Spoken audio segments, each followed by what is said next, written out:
In the 2018 FIFA World Cup match between Belgium and Japan, Belgium struggled a little bit in the first half, and it got them into immense pressure when Japan scored 2 goals. But then, during the halftime, they revised some tactics and built up some determination. Result: Japan 2, Belgium 3 goals.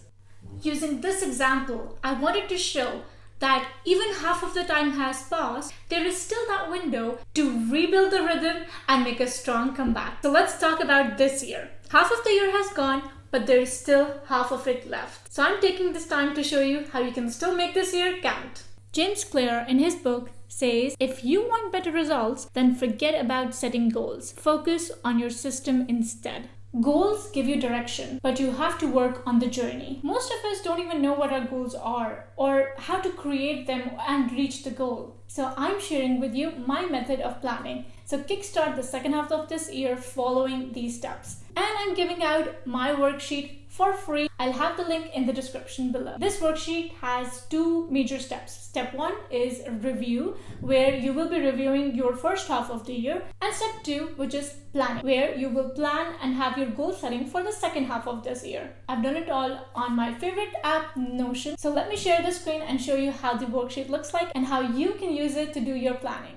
Alright, so here is my Notion sheet. It says review and goals. And to sprinkle a little motivation, I've added a quote from the famous book Atomic Habits. So here you can see the sheet where the yellow highlight is review and the green one is goals. So let's start from the first one, which is review. Here I have 2 toggles, accomplishment and failures. If you click here, you will get the full version of it, and the same goes for failures. Let me first talk about accomplishment. This is a table version. I've named it targets achieved. So here you can actually just say target. So this is a list of all the targets that I have accomplished in the first half of this year. Then is the second column, which is satisfaction level. So you evaluate yourself and show your satisfaction level from 1 star, which won't be a good satisfaction, to a complete 5 star. Same goes for the second one, lose 6 kgs. I'm really happy with that, 5 star to it. And then I have my reason saying that I was able to keep the progress and there was a partner to help me with. Then comes the failures. So there must be some targets that you have not achieved. You will be writing all your failure here in the first column.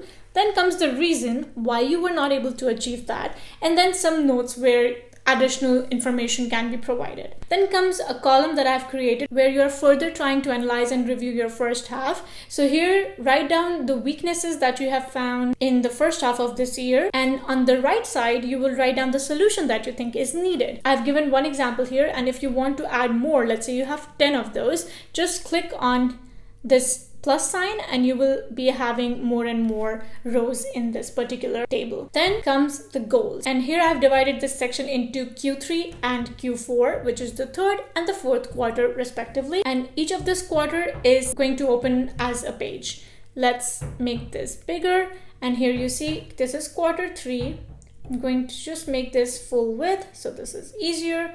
Coming down here, this is where your status would be. So if you are entering the third quarter, which is July, August, and September, you are going to update your satisfaction level here, which is if you are pretty happy, if you're doing really well, so 3 star. And you can also keep on adding more and more stars. Your goals could be divided into 4 categories. This is what I've done: health, wealth, knowledge, and leisure. I have here a couple of examples. What you can do is keep on adding what you like. For example, invest 2K, a little sprinkle of motivation here again.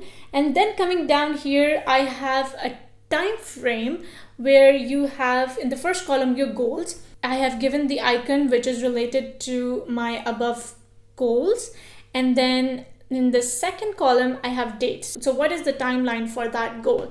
Then the third column is status. If it's starting, if it's in progress, if it's done, you'll keep on updating like this. Now, every goal will also open as a page. Let's say learn coding.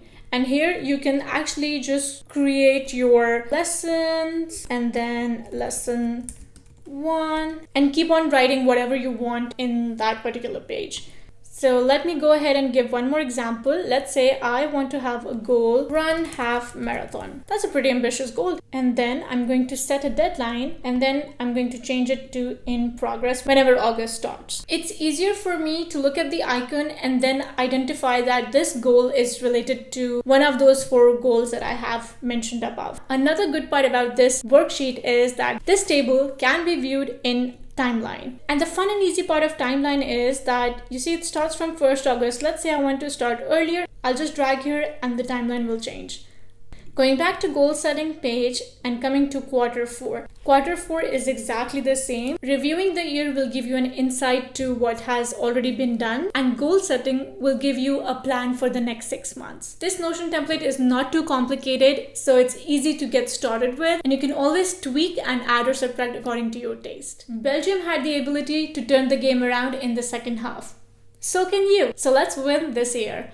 Write me in the comment section if you have any goals that you would like to achieve this year. Let's discuss and support each other with the goals. Until my next video, bye!